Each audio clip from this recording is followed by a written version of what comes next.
There are moments in life when an opportunity appears at exactly the right time.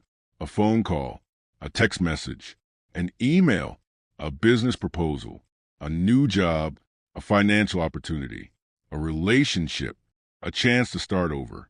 Something suddenly appears after a long season of waiting, and for a moment you think, this is it. This is the breakthrough I've been praying for. This must be the door I've been waiting for. But I want you to pause for a moment, because sometimes the most dangerous decisions are not the ones that look obviously bad. Sometimes the decisions that hurt us the most are the ones that look almost perfect. They arrive when we are tired. They arrive when we are desperate. They arrive when we desperately want something to change. And because we want the answer so badly, we stop asking questions. Someone calls and says, "You have to decide today." Someone else is ready to take this opportunity. This offer will not be available tomorrow. Just sign here. Just send a deposit. Just trust me. Don't tell anyone yet. And suddenly you feel pressure, not peace. Pressure, not clarity. Fear. Fear that if you wait, you will lose everything. Fear that someone else will get what you were supposed to have. Fear that this might be your only chance. But if you are facing an important decision today, remember this. You are allowed to slow down. You are allowed to say, "I need time to think." You are allowed to ask questions. You are allowed to read the agreement again. You are allowed to talk to someone you trust. You are allowed to say, "I am not ready to decide today." That does not mean you lack faith. It means you understand that important decisions deserve careful consideration. Christian faith does not require you to turn off your mind. Prayer does not replace wisdom. Trusting God does not mean ignoring obvious warning signs. Sometimes the summit looks very ordinary. It looks like reading the contract, checking the facts, calling the official number, asking someone with experience, looking at the risks, taking one night to sleep on it. And sometimes the most spiritual thing you can do is simply say, "Not yet." If someone genuinely respects you, they should be able to respect your need to think. If an opportunity is legitimate, asking questions should not destroy it. If a business arrangement is transparent, verification should not be a problem. If a person truly wants what is best for you, they should not need to manipulate you through fear.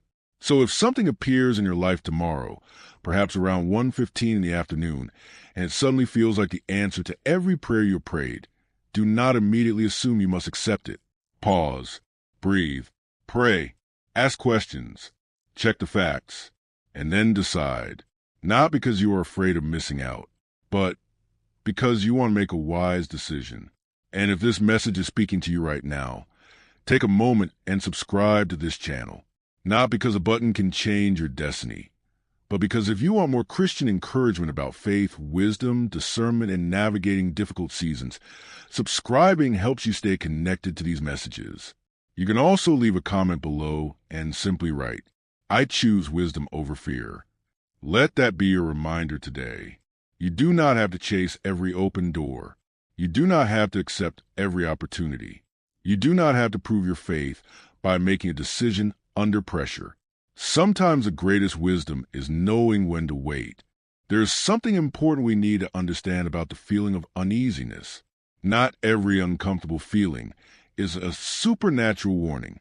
Sometimes anxiety comes because a decision is large. Sometimes uncertainty comes because we do not have enough information. Sometimes fear comes from past experiences. And sometimes we simply do not know what will happen next. So we should never assume that every unusual feeling, repeated number, dream, or coincidence automatically means God is sending a specific message. But we should also learn not to ignore the need to pause.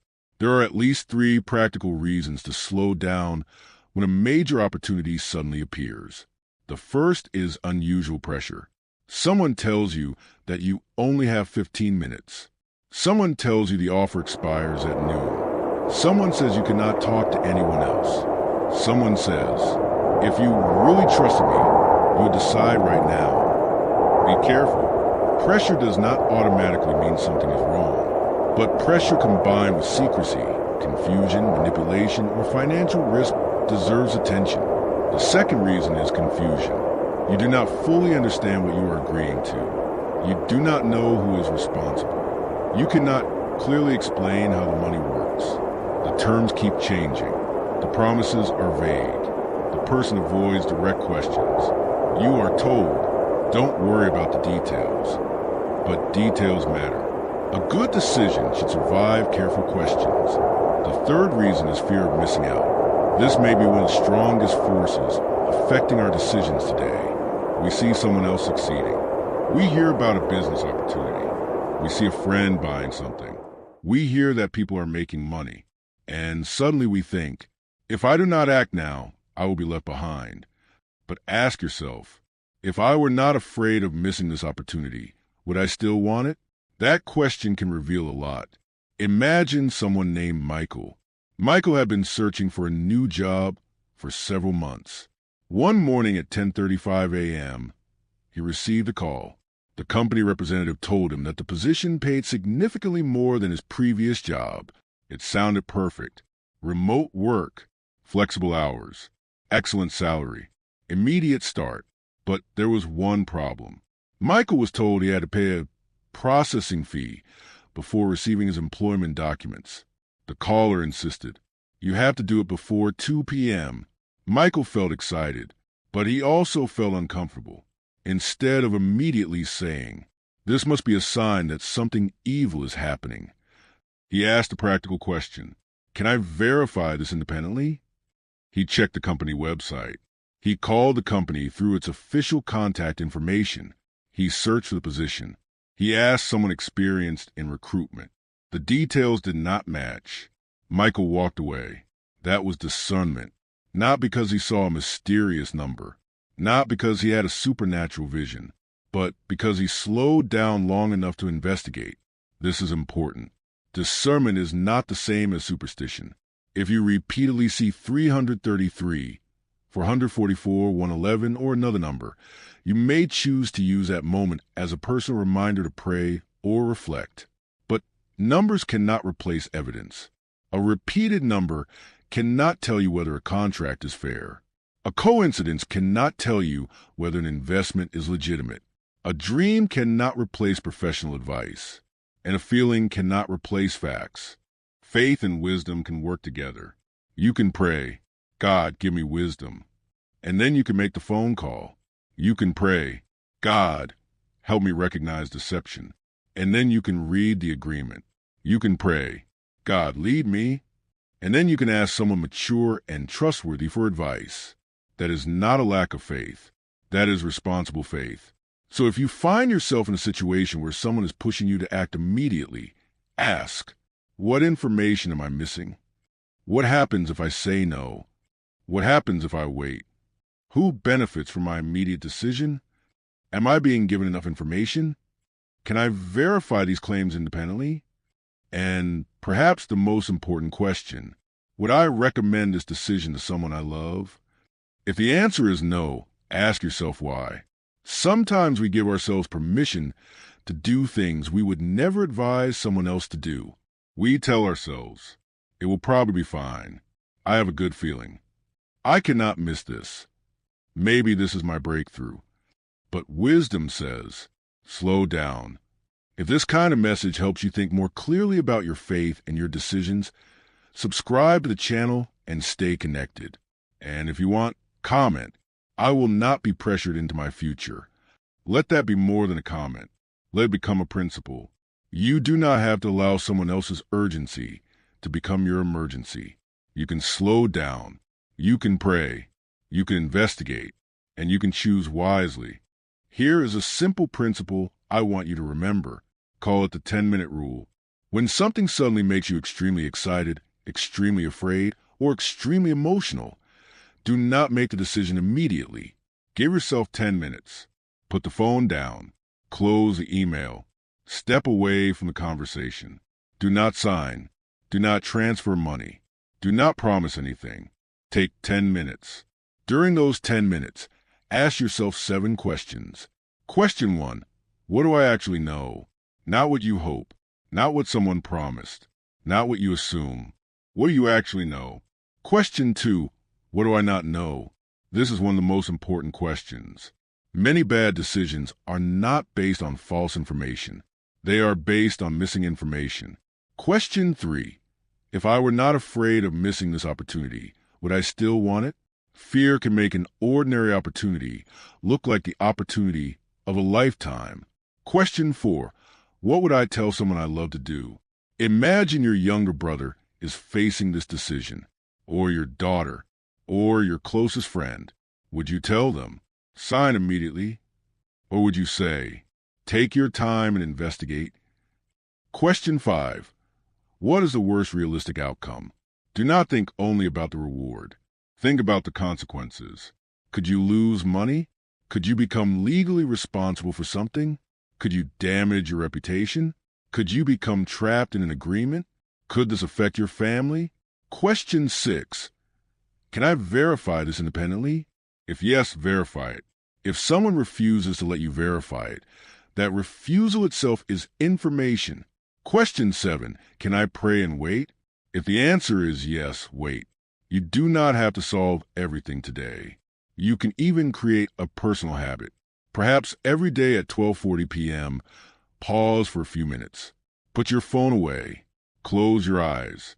Take a breath. And ask, am I making this decision from faith or fear? Am I seeking wisdom or simply seeking confirmation? Am I willing to accept an answer I do not want? Is this consistent with the person I want to become? Those questions are powerful because sometimes we do not really want guidance. We want permission. We want God to tell us, yes, take it. Yes, go. Yes, this is your breakthrough. But prayer can lead us somewhere deeper. It can teach us to say, even if this is not what I want, I am willing to choose what is right. That is a different kind of faith. Imagine Sarah. Sarah received an offer to join a business project. The potential profit sounded incredible. She was told, if you invest today, you could double your money. Sarah felt excited. She almost transferred the money immediately, but she remembered her own rule. Never make a major financial decision while emotionally overwhelmed. She waited.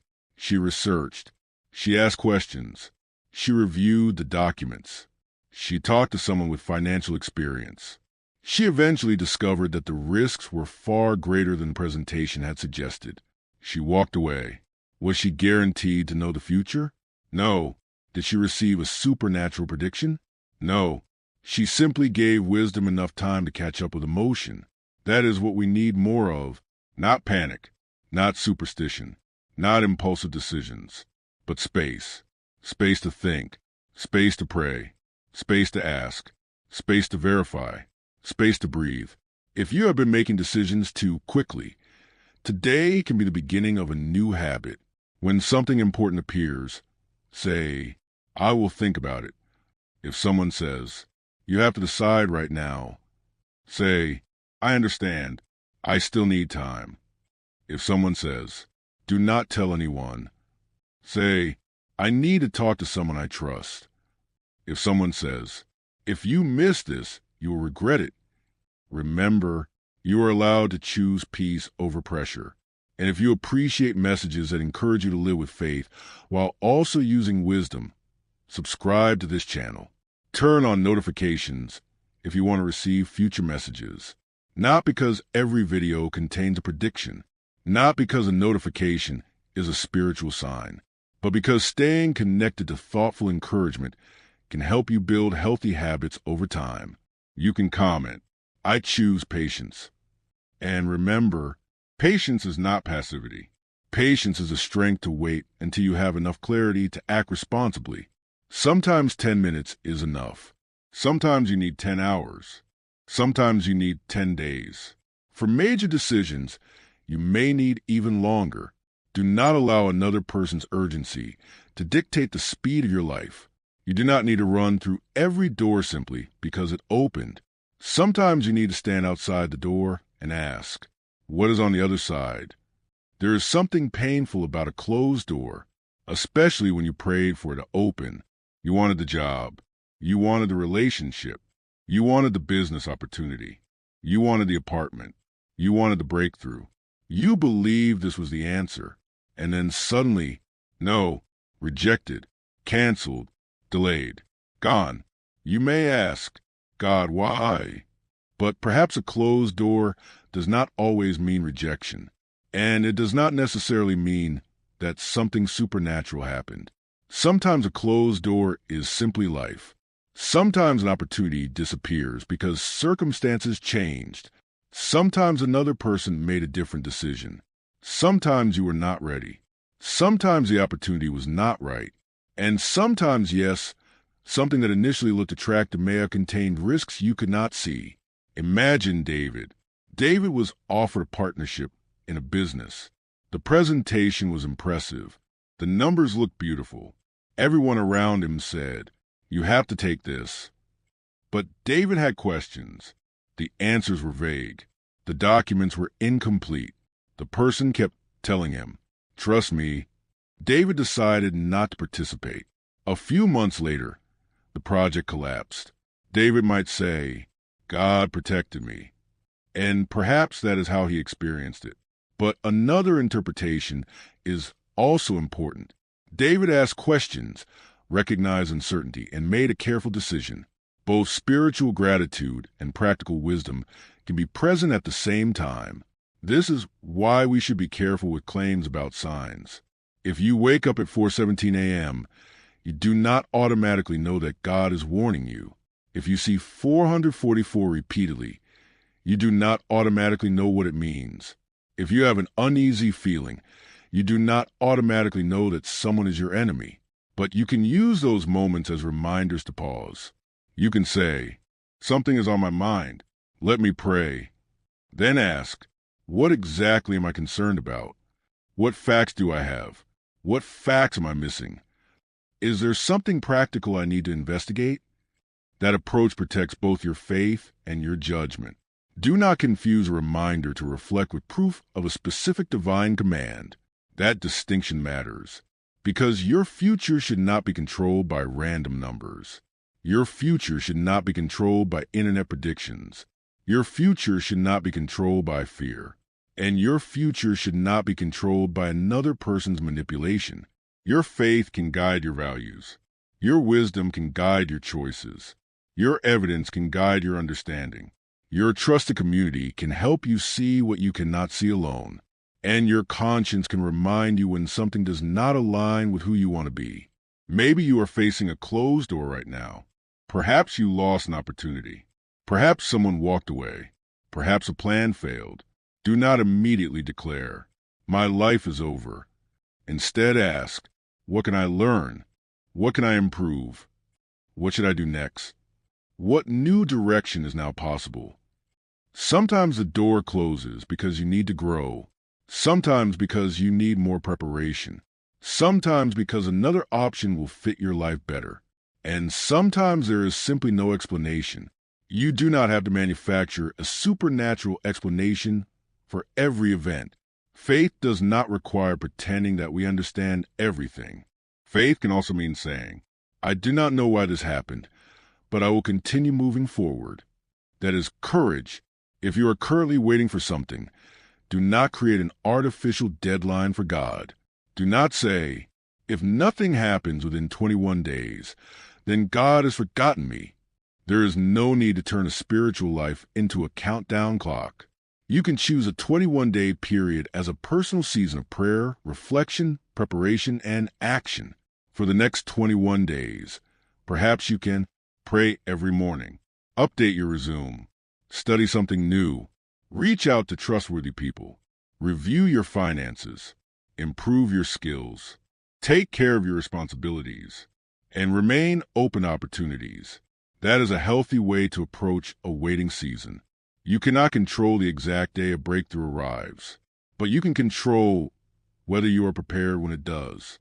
And perhaps the most important lesson is this: a good opportunity does not require you to become a different person just to deserve it. You do not need to lie. You do not need to manipulate. You do not need to betray someone. You do not need to hide important information. You do not need to compromise your integrity. You do not need to live in constant fear. The The right opportunity may still be difficult, but difficulty is not the same thing as manipulation. Growth is not the same thing as pressure.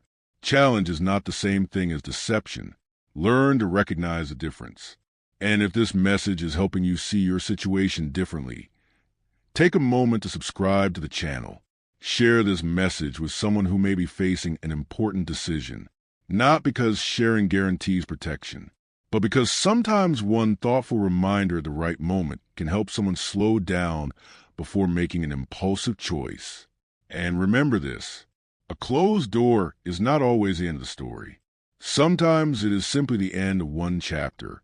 If you are standing before an important decision right now, pause, put the phone down for a moment, take a slow breath, and if you want, pray with me. Father God, I come before you with questions. There are things I want. There are opportunities what I'm waiting for. There are doors I hope will open. There are decisions I do not know how to make. Sometimes I feel excited. Sometimes I feel afraid. Sometimes I am confused. Sometimes I simply want an answer immediately.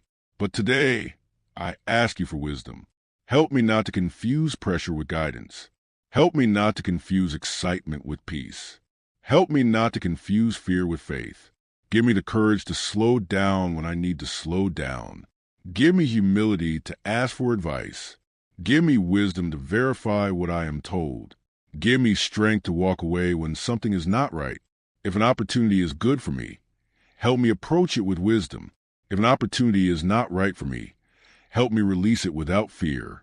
If a door closes, help me not to believe that my story is over. If I make a mistake, help me learn from it. If I need to start again, give me courage. Protect my heart from greed. Protect my mind from fear. Protect me from manipulation. Protect me from making major decisions simply because I am afraid of missing out. Help me value truth more than appearances. Help me value integrity more than money. Help me value peace more than pressure. And help me remember that my worth does not depend on one opportunity, one job, one relationship, or one financial result. Teach me to be patient. Teach me to be wise. Teach me to listen. Teach me to ask questions. Teach me to recognize what is healthy and what is not. And when I do not know what to do, help me take the next wise step instead of demanding that I see the entire future. Lord, I do not need to know everything today. I simply need enough wisdom to take the next step. Amen. If you prayed that prayer, remember something important. Prayer is not a replacement for action. After you pray, do the next responsible thing. Make the phone call. Read the agreement. Ask the question. Check the facts. Seek professional advice when necessary. Talk to someone you trust. And then decide. Do not let social media decide your future. Do not let a random number decide your future. Do not let fear decide your future. Do not let another person's urgency decide your future. Let faith shape your character. Let wisdom shape your choices. Let truth shape your understanding.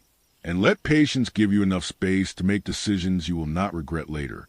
If you are still watching right now, I want to say thank you. And if you have not already done so, subscribe to this channel. Turn on notifications so you can stay connected to future messages about faith, discernment, encouragement, and navigating difficult seasons. And before you leave, write this in the comments. I choose wisdom over fear, not as a magical decoration, not as a guarantee that nothing bad will ever happen, but as a personal commitment, a commitment to slow down, a commitment to ask questions, a commitment to pray, a commitment to seek wisdom, a commitment to refuse manipulation, a commitment to protect your peace without becoming afraid of life. And if you know someone who is currently facing a difficult decision, consider sharing this message with them. Sometimes people do not need another prediction. Sometimes they simply need someone to remind them, you do not have to decide today. That sentence can be powerful. You can say, I need time. I need to pray. I need to think. I need to ask someone. I need to verify this. Those are not weak statements. They are mature statements. There may be a day when an opportunity arrives, and you immediately know that you are ready. There may also be a day when the right answer is no, and another day when the right answer is not yet. Do not be ashamed of any of those answers. Your life is not measured by how quickly you say yes. Your life is shaped by the choices you make when nobody is forcing you. So when the next door opens, do not run. Look, listen, ask, pray, think, then move. And if the door closes, do not panic. Take a breath. Look around. Learn what you can. Then keep walking. You may not know exactly what the next chapter will look like. You may not know when the next opportunity will arrive. You may not know why certain doors closed. But you can choose how you respond. You can choose integrity. You can choose patience. You can choose wisdom. You can choose faith. And perhaps that is the real message. Not that you will receive a specific opportunity within a certain number of days. Not that a particular number guarantees divine protection. Not that every uneasy feeling is a supernatural warning. But that you can become the kind of person who does not allow fear, greed, pressure, or desperation to make decisions on your behalf. That is powerful. So remember these 4 words. Slow down. Pray. Verify. Choose wisely. You do not have to chase every open door. You do not have to fear every closed door. And you do not have to know the entire future before taking the next step. Sometimes all you need is enough light for the step directly in front of you. So tonight, before you sleep, ask yourself, what decision am I carrying right now? What am I afraid of losing? What information do I still need? Who can I trust for wise counsel? And finally, am I willing to choose what is right, even if it is not what I originally wanted? That question may reveal more than any number ever could. May you have wisdom when you need to decide. May you have patience when you need to wait. May you have courage when you need to say no. May you have humility when you need advice. And may you have peace that comes not from knowing everything about tomorrow, but from knowing that you can face tomorrow one wise step at a time. If this message encouraged you today, subscribe to the channel, leave your comment below, and share it with someone who may need this reminder. And remember, not every open door is your door.